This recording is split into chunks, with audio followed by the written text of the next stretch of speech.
So if you're new to Storyline, welcome to Storyline. What a passage, right? My goodness. As I was looking and reading this past week, getting ready, the thing that I kept reading over and over again is this is the most challenging passage in the first 5 books of the Bible. And you look at it and it's probably true, right? I mean, you look at this, it probably stirs more questions than anything else that you take away from it, right? The sons of God come and take wives out of the daughters of mankind, and they have children together. What in the world does that mean? That God's spirit will not remain with mankind? What? You have the Nephilim. Like, I'm pretty sure they live in the Ozarks if they're still alive, right? There's just craziness that happens down in the Ozarks.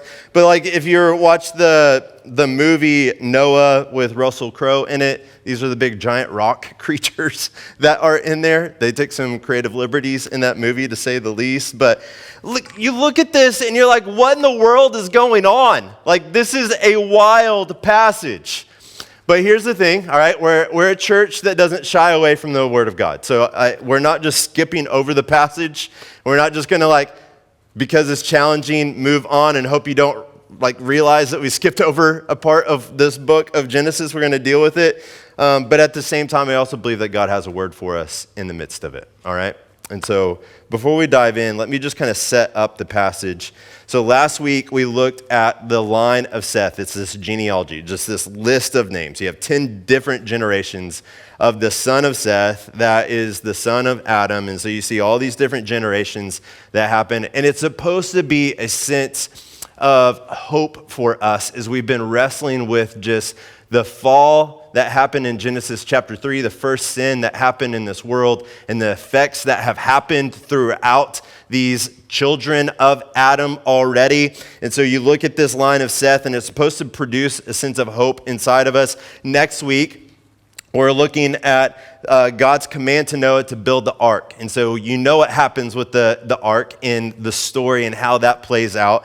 And so what you get is our passage that's sandwiched in between these two, all right? And so what this passage really is, it's like a prologue. If you watch a movie has a prologue, which is sort of like the first initial scene. So if you've watched any of the Lord of the Rings movies, getting into my nerd self here, if you watch any of the Lord of the Rings movies, they usually have a first scene where it's like the scene that's setting up the rest of the movie, where you're basically working through all of this history that leads up to the narrative that that's about to unfold as you watch the rest of the movie.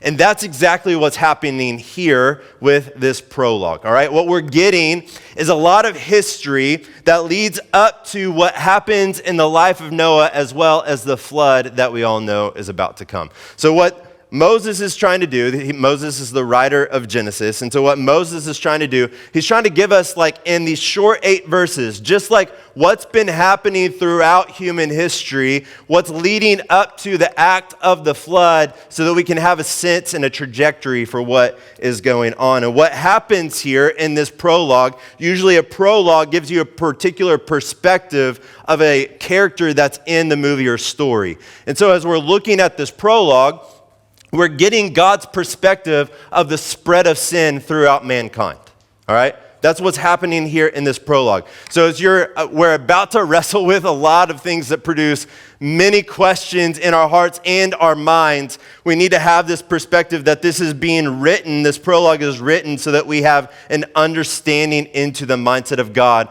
into the acts that are about to flow throughout the remainder of the story. Make sense? And so as we're wrestling with this prologue, we're going to see 3 things, all right? So here's your roadmap for where we're going, all right? The first one is you get to see God's pain. God's pain as a result of mankind's sin. Second, we see God's plan to deal with the spread of sin, all right? And then thirdly, you get God's provision in the judgment of sin.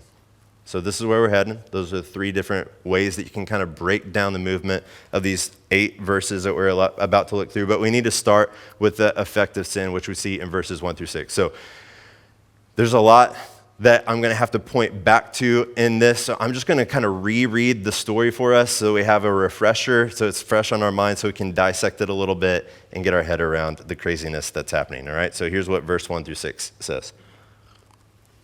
When mankind began to multiply on earth and daughters were born to them, the sons of God saw that the daughters of mankind were beautiful, and they took any they chose as wives for themselves. And the Lord said, my spirit will not remain with mankind forever because they are corrupt. Their days will be 120 years. The Nephilim were on the earth both in those days and afterward when the sons of God came to the daughters of mankind who bore children to them. They were the powerful men of old, the famous men. When the Lord saw that human wickedness was widespread on the earth and that every inclination of the human mind was nothing but evil all the time, the Lord regretted that he had made man on the earth, and he was deeply grieved. So what we get here is an explanation of how sin has become so widespread across the earth. All right, so mankind is fulfilling the creation mandate that they be fruitful and multiply. So we are seeing that there are more and more people that are filling the earth, and it appears that as all of this is happening, there are fallen spiritual beings, sons of God, that we see here in this passage that take human women as wives and then they procreate. So look, I know that sounds crazy, all right? But it makes the most sense if you're really trying to dissect this throughout the rest of what the Bible talks about in relation to this passage, all right? So you get another use of the sons of God in Job 1 through 2. So if you remember the story of Job 1 and 2, there is this divine council that happens where it seems like there are spiritual beings that come and meet with God, and there's a meeting that happens. The phrase that's used of that divine council is sons of God, and it is in light of spiritual beings, okay?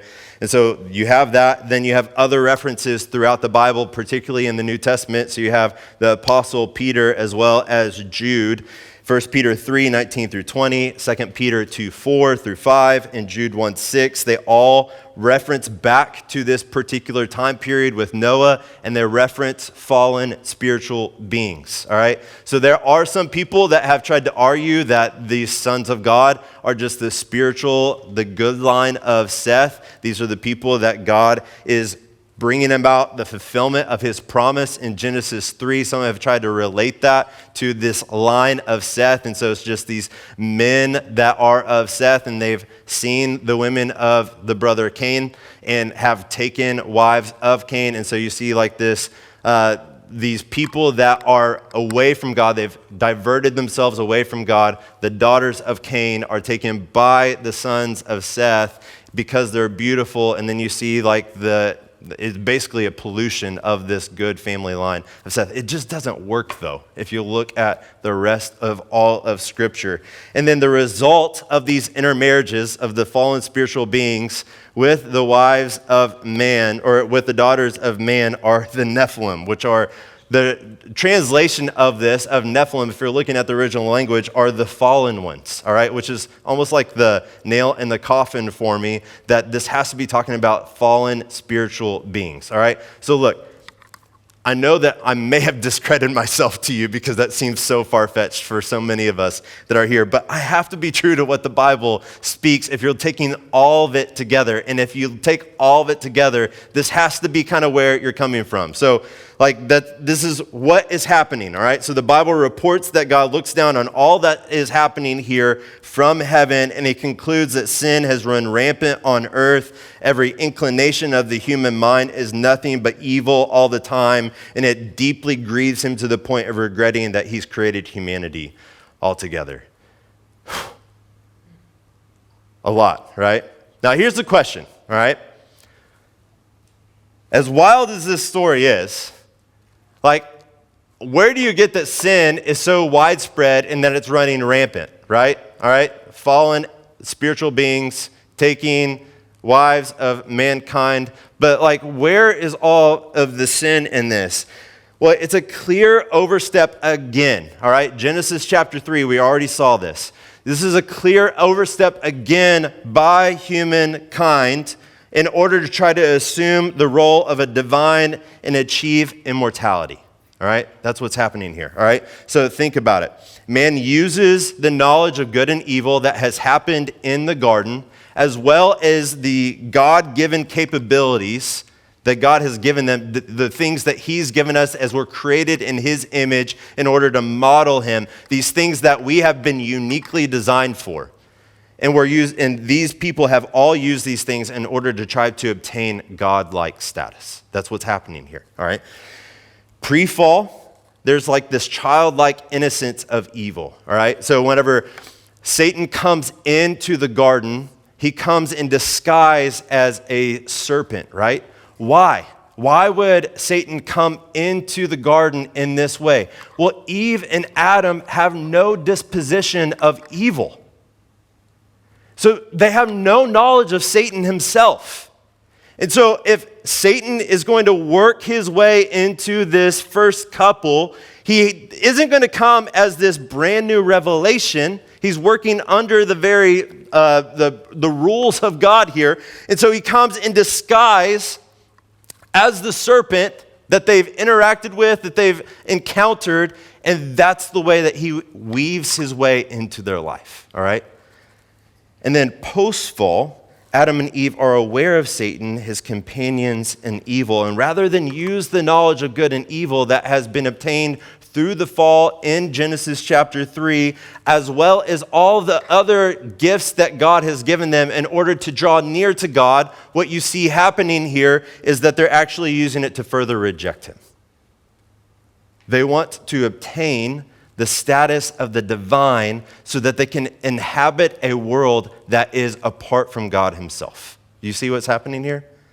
And so what you can see when it says that every inclination of the human mind is that they are using their proclivities, they're using their giftings, they're using this knowledge that they obtained. Everything that they are doing, that they're scheming, is trying to actually get them to this godlike status. That's what's happening in the world. Make sense? Okay? Hopefully clear as mud. So they're willing to go to these lengths that they are giving their daughters to fallen spiritual beings so that they can try to obtain godlike status, is what's happening here. And as fascinating as this story is all these radical, crazy details that are going on here, the thing that should pop out most to us, even more than like Nephilim, these like rock creatures from the movie, anything that pops out to us most out of this should be what the heart of God, the effect of our sin is on God himself, which is this, that God was deeply grieved. Other translations put it like this: it grieved him to his heart. What is being communicated here is the most intense emotion. It's this mixture of both anger and anguish that's happening here. All right? And so what you should recognize as the effect of our sin on God is there's two things that I think we should at least pull out. There's probably more, but here's the two things that were like stirring in my heart as I was looking at this and the effect of our sin on God. The first one is how offensive our sin is. How offensive our sin is. The Hebrew word for grieved here is used elsewhere throughout the Bible, and it also describes that of a deserted wife.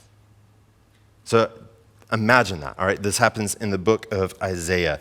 The anger and anguish that we feel when we're betrayed and rejected by someone that we have given our whole life to. You know what I'm saying? Like when you stand at that altar and you're taking a spouse, when you're taking that spouse, you're not just standing before them like, I'm going to only give you like X amount of my life, right? You know, I want to be happy with you and I want to have a life with you, but only to a certain extent. And so like there's going to be a measure that I'll give you, but then I'm going to reserve the rest for me. Whenever you stand before them, you have big hopes and dreams for your relationship together, don't you? Like you're dreaming a life together. You're dreaming of what it looks like for you to draw closer and closer to this person. If the dream that we have at that altar is true, then what is actually the day of the wedding is probably the place that we will least have the connectedness and intimacy with that person that we have dreamt for the rest of our relationship. You know what I'm saying? Like, you have these big desires, aspirations that I'm going to spend the rest of my life with you. And then over the course of these years that we spend, you're only going to get to know me more and more and more. And I'm only going to get to know you more and more and more. And then these dreams and these hopes and these aspirations, hopefully we'll be able to see all these things take place. But what happens when there's an affair, when someone betrays you, rejects you, leaves you, is there's anger and anguish that happen in your heart, isn't there? There is something that is unspeakable that happens to your soul, because what the Bible tells us is whenever you have two people that come together and they marry, they become one flesh. And whenever you tear that apart, it does something that is unspeakable to your soul. Literally, over time, the hardness of it may wear off, but the effect that it has on your soul never goes away. That's what happens here. When we are seeing this passage and it grieves God's heart, it's revealing to us the offense that our sin has to God. The God that has created us in his image, that's created us for a relationship with him. When we sinned in the garden with Adam and Eve, because that's what the Bible tells us, every single one of us are bound up in this sin. We've all inherited this sinful nature from them. When that happens, there is a betrayal and a rejection of God that equates this anger and anguish that happens inside of his heart.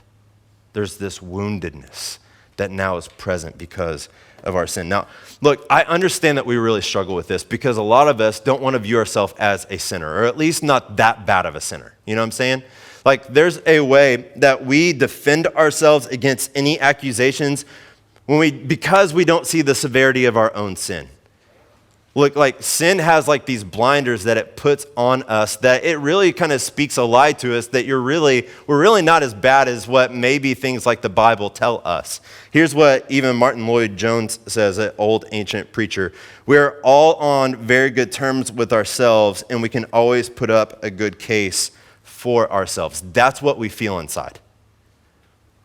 Without the awareness of who God is and his character, when we are confronted with our sin, we're like, I'm really not that bad. We do this because we compare ourselves to other people, don't we? Well, look at how bad that person is. I haven't gone to that extent, so surely God looks at me and we're fine because I haven't done X, Y, or Z that this other person has. But when you look at this is to be a mirror to us, y'all. This passage is to be a mirror to us of how offensive our sin is. We look at this passage, we need someone that can speak from the outside, because from the inside, we're never going to see the effect of our sin. We're never going to see the offense of our sin. We need something from the outside of us to speak in, and that's what this passage is. It shows us the offensiveness of our sin. But not only the offensiveness of our sin, we also see how profoundly patient God is. We see the patience of God. All right, so with how offensive our sin is, God is so patient and slow with us, y'all.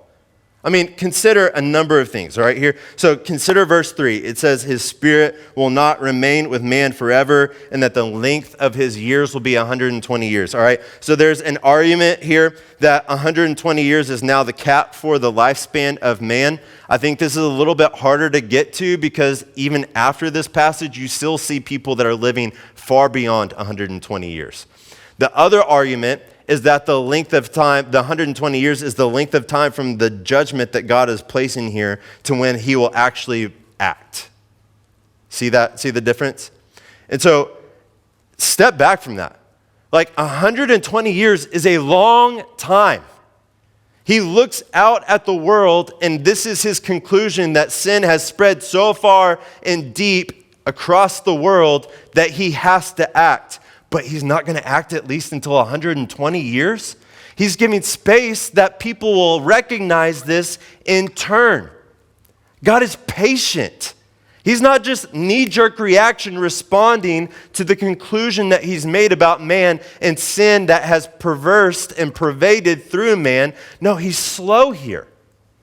But step back even from that.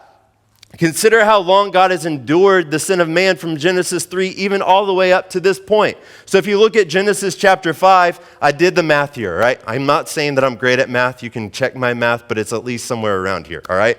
So if you add up all the years of the generations of Seth in Genesis chapter 5, it's 7,625 years before the birth of Noah. That is a long time. Look, God is patient. He's patient with us. It's no wonder in Moses, when in Exodus chapter 34, it's no wonder that Moses writes after God has passed before him and he sees the back of God. His response to this whole encounter is this: the Lord is compassionate and gracious, slow to anger, and abounding in faithful love and truth, maintaining faithful love to 1,000 generations, forgiving iniquity, rebellion, and sin, but he will not leave the guilty unpunished. We see all of this together here, don't we? The offense of our sin, the guilty cannot go unpunished, but yet at the same time we see the patience of God. Over 7,000 years since sin entered into the world, 120 years before the conclusion of God is acted upon with the judgment. God is patient. You see this here in this passage. And so our sin grieves God's heart. Our sin is an incredible offense to him, yet God has proved how profoundly patient he is with us here, even in these first 6 verses. He does not deal swiftly with us as our sin deserves. That should be the conclusion of our heart as we're looking at this wild passage. It's like, God is so slow with me. He's so slow with them. He's so slow with me, is the conclusion that you should come to here. But sin does have to be dealt with, all right? So in verse 7, we see God's plan of how he's going to deal with this sin. So here's verse 7. Then the Lord said, I will wipe mankind whom I created off the face of the earth, together with the animals, the creatures that crawl, and the birds of the sky, for I regret that I made them. So we see God's plan to deal with sin, all right? So we get God's pain in verses 1 through 6. Verse 7, we get God's plan, and in God's plan, here's what I want us to see. We see the consistency of God's character. We see the consistency of God's character. Here's 2 things that I want you to recognize. That both God is love, but also God is just. And these are not pit against each other, all right? That's what I want us to recognize here, all right? So here's probably the reaction that we have in our hearts. How could God do this? How could God look at humankind and come to the conclusion that he's going to wipe them off, that he regrets that he even makes humanity in the beginning? I thought God was loving, like God is love. That's the thing, right? That's the thing that we want to hold on to. We want to cling on to, that God is love. And here's the conclusion that I've heard other people say: I can never believe in a God that is so wrathful and mean. You ever heard people say that? Maybe you've even had that stir in your own heart. Well, here's the thing I want us to step back and look at, all right? We must look at the full nature of God. You can't pick and choose, all right? So when you look throughout the Bible, yes, God is told to us as love, that he's communicated, his character is communicated as love. But that's not the only thing that the Bible communicates to us about God, is it? There's a lot of other things that the Bible tells us about the very character and nature of God, that he's holy, that he's wise, that he's good, that he's sovereign. The Bible tells all of this, including that he's just. And so these are not incompatible, that God is both loving and just, all right? Experience actually proves that love and justice are not opposites, but they're actually bound together, all right? Justice is the fruit, or it's the product, or it's the result of sin, or the result of love. Whenever there is an offense that's done, or the thing that you love is threatened, What is the natural proclivity of the human heart? That we stand up and fight for it, right? Whenever there is something that is done to something that you love, you desire justice. You see how those are bound together? So here's an example for you, all right? So I used to have this old black Honda Civic, or a Honda Accord, and I hated this car. I hated this car. It was like sun-beaten. The transmission went out on it, and there was actually a time it was parked in front of our house. Someone across the street had a visitor over. The visitor backed out. I'm sitting in the living room watching the whole thing happen. The person backs out, hits my car, and drives off, doesn't leave a note or anything. You know what I did? I just sat there. You know why? Like the way that we view the justice or the wrath of God is that he must not care. But it actually proves to us the opposite, that he's actually deeply loving and invested because he responds to the offense that happens with sin. If he didn't care, then he just wouldn't do anything. Now here's the difference, all right? I have a family, I have a wife. We've been together. We started dating when we were 16. We got married straight out of college. We are celebrating our 15-year anniversary this summer. We also have 4 boys, 9 and under together. You know what happens if any of those people are threatened in my life? I so deeply love them. If something happens to either one of them, you know what happens and rises in my heart? Justice. I want to see whatever offense has happened to them I want to see justice carried out for that offense. You know what I'm saying? Like you feel this, right? Like we feel this even in our soul with like the thing that we prayed through with Tyree. Like when we see videos like that, or we see other videos that have happened throughout the course of the last 5 years, usually a lot of the things that stir up inside of us are like, we can't stand for this. When you see things like school shootings, like we don't just turn a blind eye to those things because there is a natural love that we have for those that are tied to those particular events. It's because we have love that justice is the overflow whenever there's an offense towards those things that we love. And the same thing happens with our God. Look, that God does not turn a blind eye to sin proves to us how deeply loving for us and of us he truly is. Do you see that? Like he can't just turn a blind eye to it because that's not loving, is it? If God just turns a blind eye, it means that he doesn't care about us. But the Bible communicates vastly different about this God. That he so deeply is moved in love for us. And nor can he just sweep our sin under the rug because then he's no longer just. Look, the Bible is clear that God never changes. He is the same as he was from the beginning of time, from eternity past. He's the same in the present, and he will be the same in the future. If there's one person that you can trust that is always going to be the same, his character is consistent. It is our God.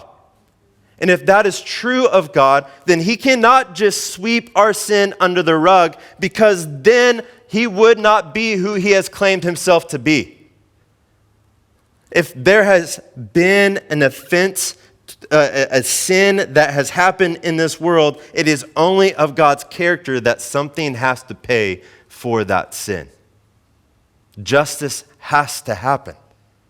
And so look, as you're looking at this, even though it's hard for us to get our minds and our hearts around this, it proves to us that God is truly who he claims that he is a God of consistent character, that he is both loving as well as just. So look, a God who is loving and holy cannot overlook sin. It must be dealt with. God's plan is not unfair.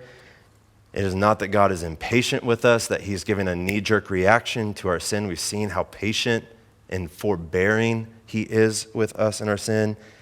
Rather, God's plan is just. If anybody can state that I regret that I've made man as he looks at how widespread sin is, and he is just in the act that he would move forward with it, it is our God. Now here's the rebuttal that all of us should have in our hearts. But what about the promise? What about the promise of Genesis chapter 3? That the seed of the woman would crush the serpent, that would crush Satan, this hope that Adam and Eve clung their hearts to, that the line of Seth has cleaved their hearts to, that if we look back at Genesis chapter 5, you have the father of Noah, Lamech, who prays in Genesis 5, this one will bring us relief from the agonizing labor of our hands caused by the ground the Lord has cursed. What about this promise, right? What about this promise that God is going to provide someone that's going to overcome our deepest, most wicked thing that we could ever do, which was turning our back on God? What about the promise? Well, look, we get verse 8, all right? Verse 8, we get our answer in verse 8, and it's just a short verse. Noah, however, found favor with the Lord. In this one tiny verse, we see God's provision. Noah has found favor with the Lord. Look, Noah is God's provision here, all right? So this word favor actually means grace, all right? So even in Genesis chapter 6, we see the beginning, the inner workings. We've seen it already, but we see it continue here in Genesis chapter 6, that God gives us things that we do not deserve. That's grace, right? We get a gift that we do not deserve. And here's how we know the story unfolds with Noah.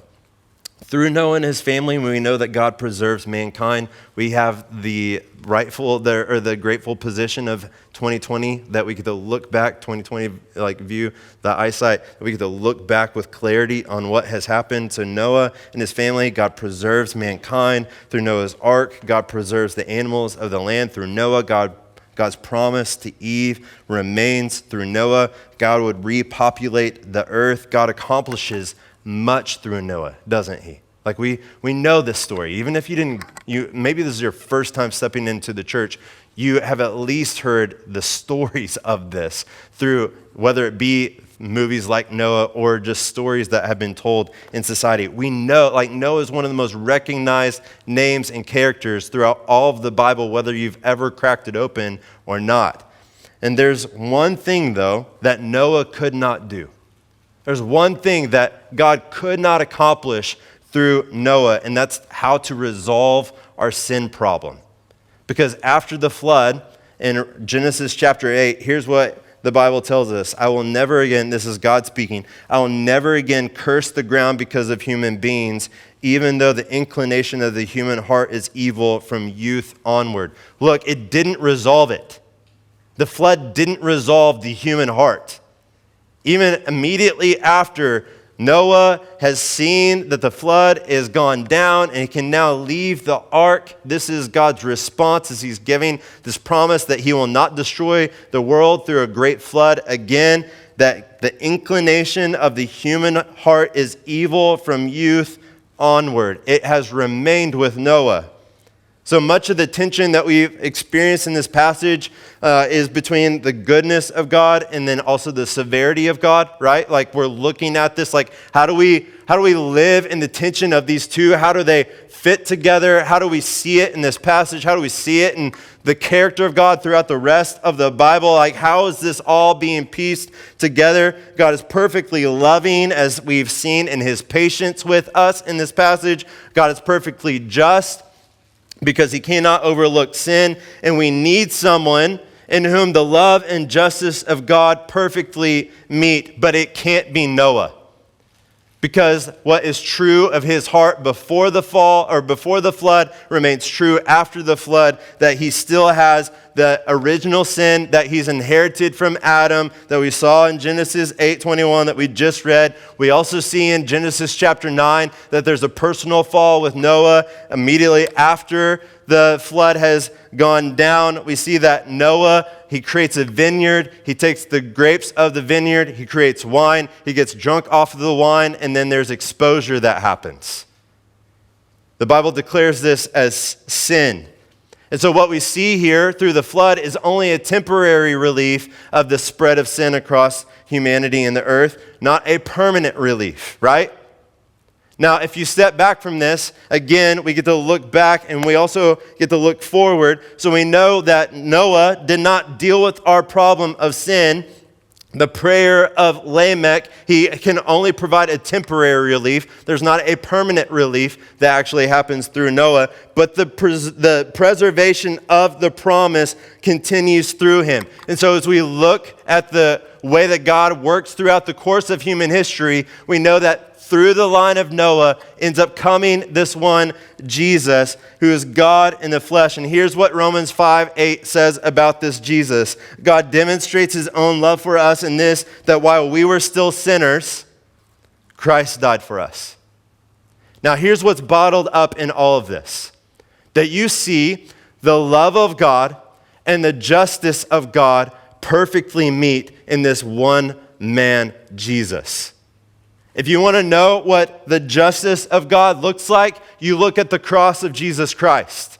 If you want to know what the love of God looks like, then you also look at the cross of Jesus Christ. Because what we know about this Jesus, he's perfectly man, he's perfectly God, which means that he has come and he's taken on everything that you and I experience in this world. He's fully put on human flesh. He left his rightful place in heaven to come down to earth to put on human flesh, and then he walks and he lives in this world. And what's the Bible tell us about this Jesus? That he's perfect, that he is holy. If you want to see the image of God, you look at Jesus. You know exactly what God's nature is like. You know exactly how God would react and respond to events and circumstances in this world, because we can look at Jesus and he's without sin.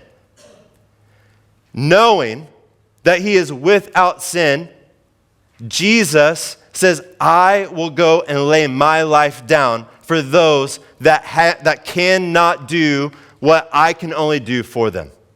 Jesus looks at us and he says, all of your sin, all of your wickedness, all of your brokenness, I'm taking all of that upon myself, and in exchange, I'm giving you my perfection. I'm giving you my right relationship with God. I'm giving you everything that I've accomplished in this world, and I'm taking all of the punishment that you deserve on myself. And so what you see in me is you see the perfect love of God, that he looks on you, and through Jesus, we see that God's heart is bent towards us sinners. We see a God that doesn't look at us and rejects us. We look at a God that when he sees sin, his heart is actually drawn towards the sinners, and he has such a holiness, he has such a purity inside of him that if there's anybody that can see the effect that sin has had on us, it is the person without sin. Do you see that? We can't even see the sin inside of ourselves because of the blinders that sin puts up inside of us. But Jesus, being pure and holy and perfect, sees the effect that sin has had on us, and he says, I'm going to deal with it for you. That's what Jesus does. And so you see the perfect love of God. God knew this. God knew all of our sin. He wasn't surprised that whenever Jesus came down, he was like, I had no idea how wicked this place was. He knew exactly what was going on, but his heart was so drawn to you that he sends the greatest prize of heaven down to this world, who lives perfectly for us and then lays his life down for us so that the justice of God can be met. The punishment of our sin is met on that cross of Jesus. Jesus did not go into this whole ministry blindly. He knew exactly what he was getting into, and he willingly, lovingly laid his life down for you. So look, in the cross of Jesus, you see the love of God. In the cross of Jesus, you see God's justice perfectly met in the man, Christ Jesus. He's the one that was to be provided. So, yes, there's provision here in Noah, but he can't provide what we needed most. But he preserved the promise. God preserved the promise through Noah so that we could have this greater Noah in Jesus, who will lay his life down, the love of God, justice of God, fully met, that we get to experience right relationship with God. Amen? So look, here's how Martin Luther puts this.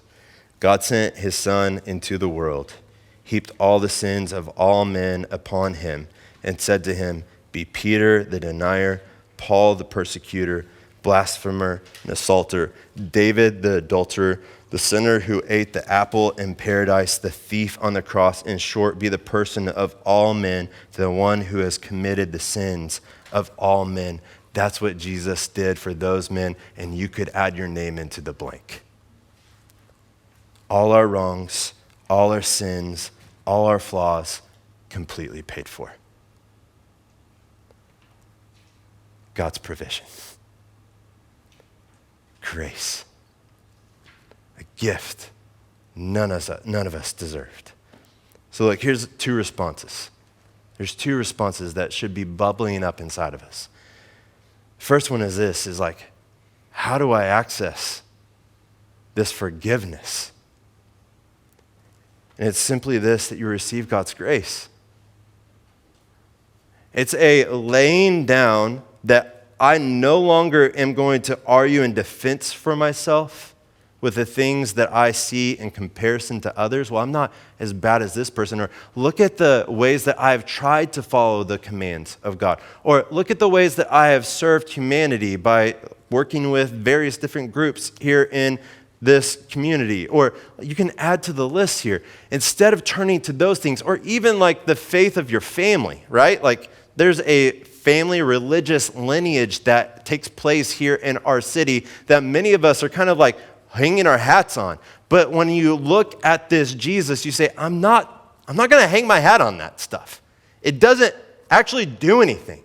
Instead, I've seen the beauty of who God is. I've seen God's holiness. I've seen his perfection. And as I've seen that, I've also seen the offense of my sin. And there has to be someone that has paid and dealt with all of this for me. And that only one is Jesus. And so 2 Corinthians 5:21, I think, puts it so perfectly for us. He made the one who did not know sin to be sin for us, that's Jesus, so that in him we might become the righteousness of God. So you look at our problem here, our sin problem, and then you look at Jesus and you say, I'm trusting everything that he did for me.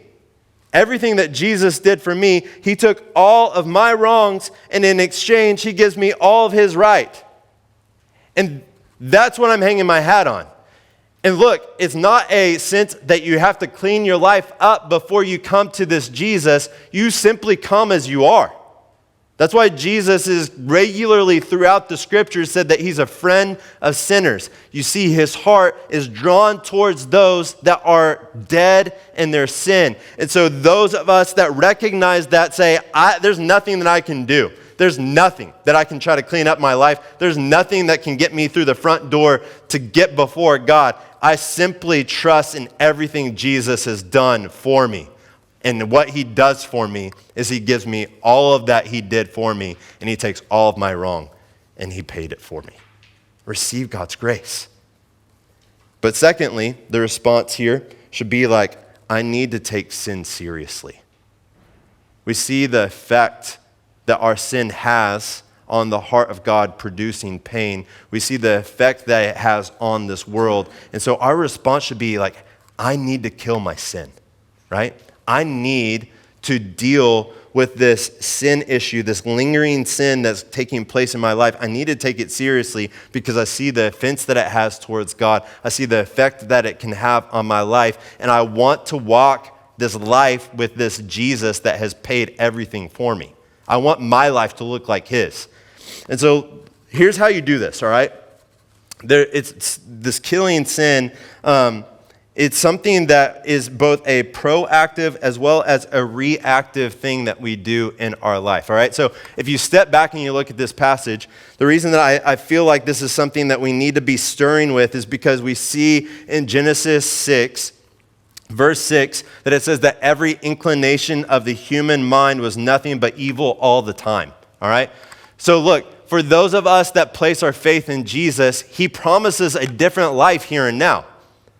And so if we want to live into this, it comes at the killing of our sin so that our life will look more and more like Jesus. And so if this is the every inclination of the human mind was always evil all the time. We need to wrestle with, well, then what does it look like for us to kill sin? Which Romans chapter 12, verse 2 tells us this: do not be conformed to this age, which was happening in Genesis chapter 6, but be transformed by the renewing of your mind, so that you may discern what is good, pleasing, and perfect will of God. So look, killing sin isn't just this act of the will, it's also an act of the mind.